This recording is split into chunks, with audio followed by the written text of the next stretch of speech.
పసుపు తాడు ఒకటి మహాభాగ్యమై బ్రతుకుతుంది పడతి పతే లోకమై. మగని మంచు కోసం పడే ఆర్తిలో సతిని మించగలరా మరే ఆప్తులు.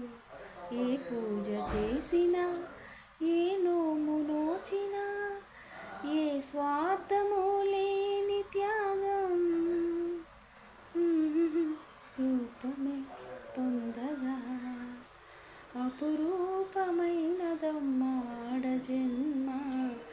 ఆ జన్మకు పరిపూర్ణత ఇల్లాలమ్మా.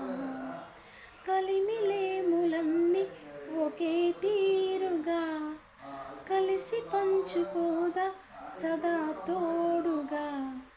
కలిసి రాని కాలం వెలేవేసిన విడిచిపోని బంధం తనై ఉండదా.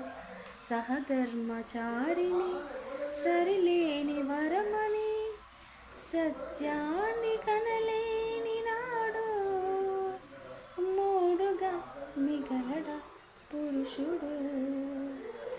అపురూపమైనదమ్మా ఆడ జన్మ. ఆ జన్మకు పరిపూర్ణత ఇల్లా.